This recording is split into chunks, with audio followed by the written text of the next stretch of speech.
territórios remanescentes de quilombos. A gente vai estar falando como surgiu esses territórios, tá? Descendendo justamente dos quilombos, tá? Como foi essa trajetória até hoje, ok? Então, o território remanescente de quilombos é uma concretização das conquistas da comunidade afrodescendente no Brasil, fruto das várias resistências ao modelo escravagista, ou seja, um modelo que era aplicado, né, no sistema da escravidão aqui no Brasil.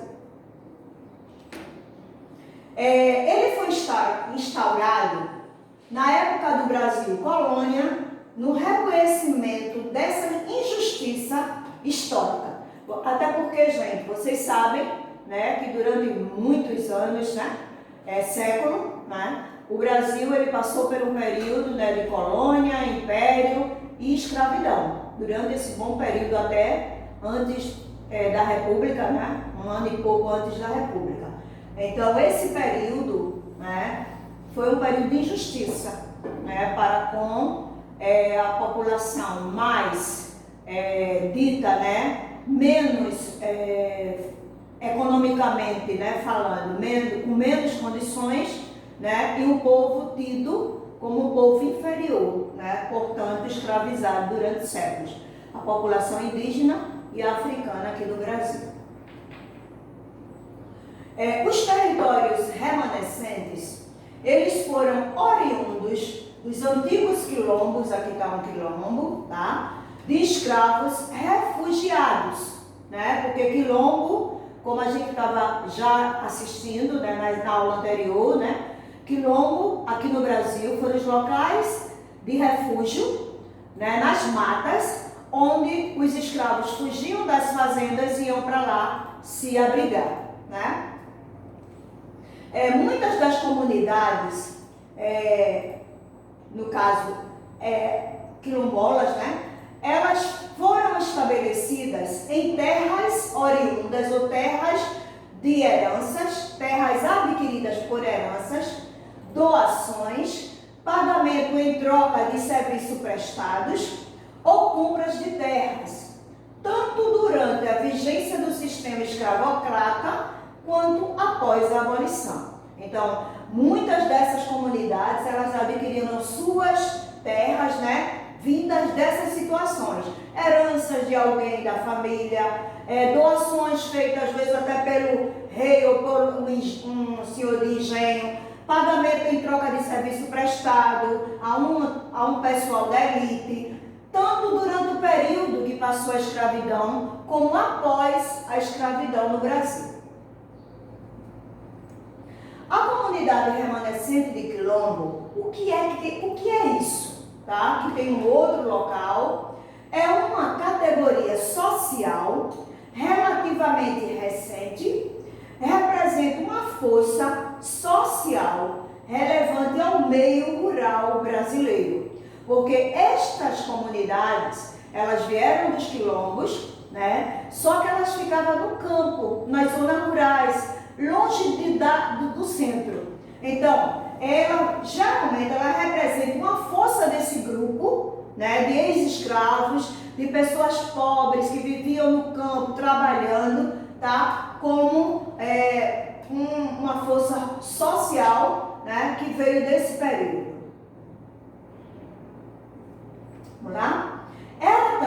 Essas comunidades eram conhecidas como comunidades negras rurais, principalmente no centro, no sul e no sudeste, ou seja, centro-oeste, no sul e no sudeste do nosso Brasil.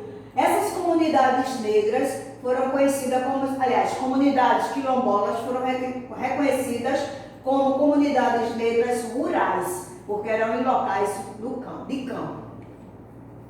Ela também foi conhecida como terras de preto, principalmente no norte, né?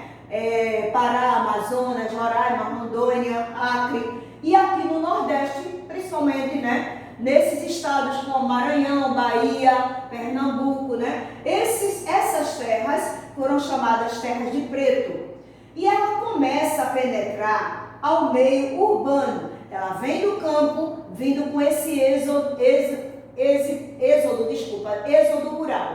Ou seja, essa saída do campo para a cidade. Aí aqui eu trouxe, né, um pouquinho disso para vocês. Aí a gente vai falar um pouquinho também sobre os quilombolas.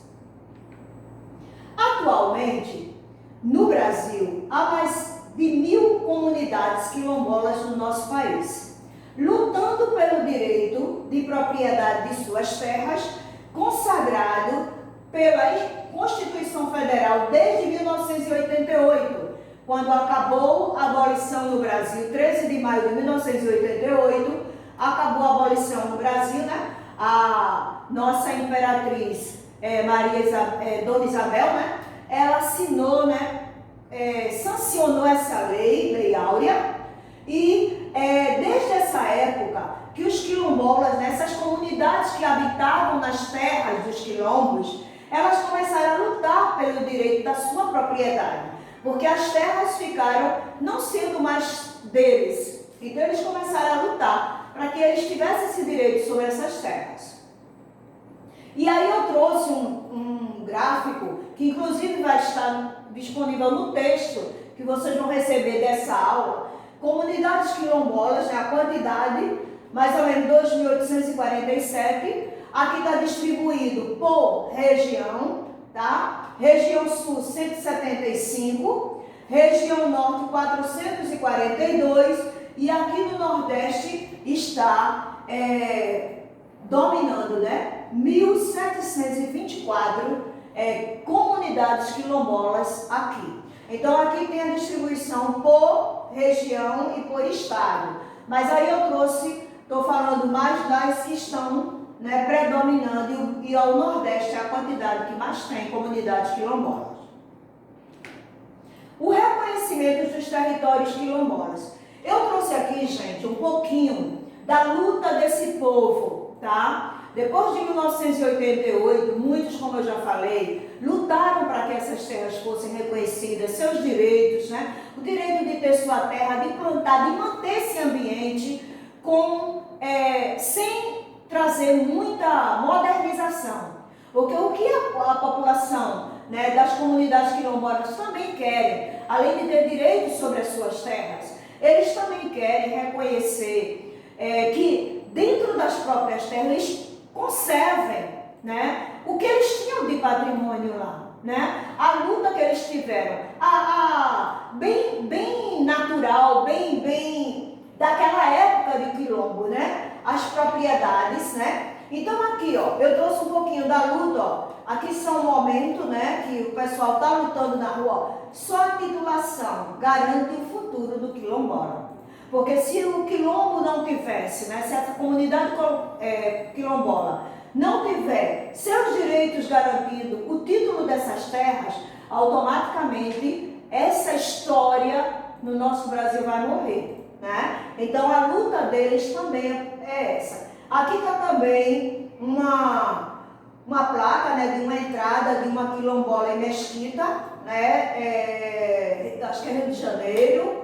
Aqui tem uma outra constitucionalidade da regulamentação quilombola. Aí aqui tem um decreto que é o mais atual, 4.887 de 2003, que é a luta, né?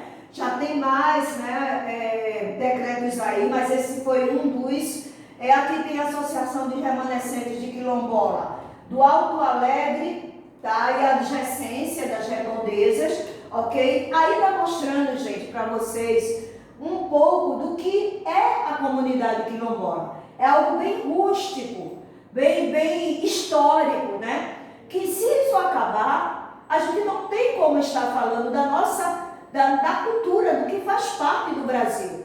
Além do lado indígena, nós temos também essa história, né, da comunidade que vem dessa época, descendente desses quilombos. E é bem rústico, bem natural, tá certo? Casa de taipa, claro que existem outras casas mais modernas, mas eles tentam manter nesses locais algo bem natural daquela época. Em 1988, a Constituição Federal do Brasil, ela declarou como patrimônio cultural brasileiro os bens materiais e os bens imateriais dos diferentes grupos formadores da sociedade brasileira. Bem materiais, gente, é aquele que é palpável, aquele que a gente vê, pega e foi construído assim. O imaterial é aquele que é feito, por exemplo, pode ser uma música, pode ser também uma arte, né, que pode ser bens imateriais, né, que a gente não pega, a gente constrói e que a população, a sociedade, o meio que foi construído, para aquele meio o pessoal vai usar. Então, esses bens, desde 1988, né, a Constituição Federal, ela declarou alguns, né, como patrimônio cultural brasileiro, alguns bens que foram deixados desde essa época, tá? Tanto bens materiais como imateriais de vários grupos formadores da nossa sociedade, tanto da indígena como também da africana. Foi no ato das disposições constitucionais transitórias que foi reconhecido o direito dos remanescentes das comunidades, dos quilombos, que estivessem ocupando suas terras. Eles começaram a ter a propriedade definitiva da terra, devendo o Estado emitir-lhes títulos respectivos, ou seja, desde esse ato que eles começaram a ter, já algumas comunidades começaram a ter títulos emitidos pelo Estado a posse dessas terras. O decreto 4.887, de 20 de novembro de 2003, ele traz justamente, ele regulamenta, né, a identificação, reconhecimento, a delimitação, demarcação e titulação das terras ocupadas dos remanescentes, tá, das comunidades quilombolas, tá? Juntamente com o INCRA, que é um órgão competente da esfera federal, que também dá um suporte também, né, para a titulação das terras, ok? Tanto estaduais como municipais, o INCRA, tá?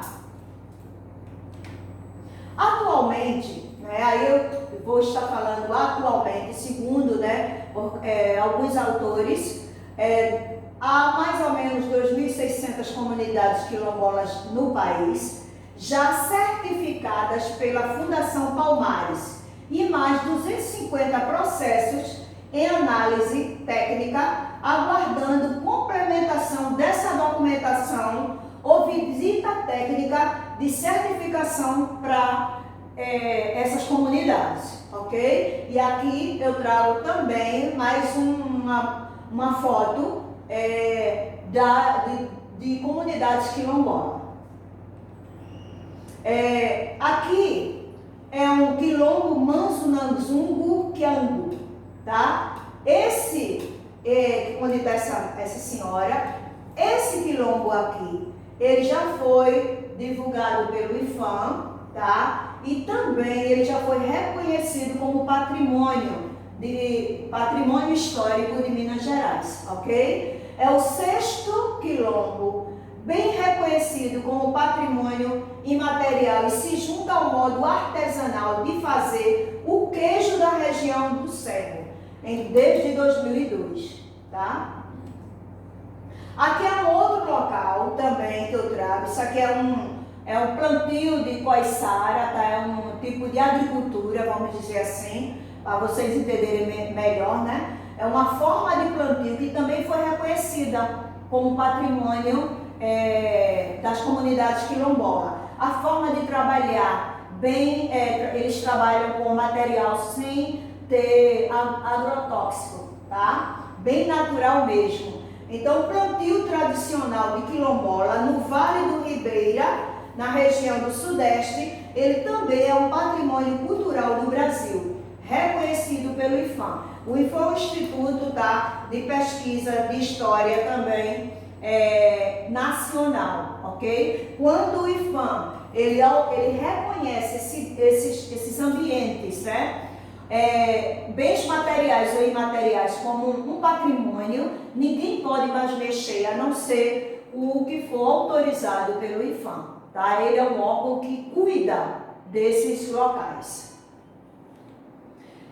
Aqui também eu trouxe mais uma foto para vocês estarem vendo dessa feita. Isso aqui é a comunidade quilombola aqui no nosso Pernambuco, tá? Lá em Tabrobó. Aqui é uma luta que eles também vêm firmando para que eles também sejam uma comunidade reconhecida pelo INCRA, tá? E ele foi reconhecido pelo INCRA, tá? Que eu até trouxe aqui para vocês, onde vocês podem estar pesquisando um pouco mais sobre esta comunidade quilombola, ok? Aqui é o link, tá? Que vocês podem estar acessando para vocês, o site, aliás, vocês poderem acessar, onde vocês podem conhecer um pouco mais dessa comunidade tão pertinho da gente, né? Aqui em Pernambuco, comunidade quilombola, já reconhecido pelo INCRA, que vem lutando, né? Para que essa comunidade também possa ser mantida e que as pessoas possam ter seu reconhecimento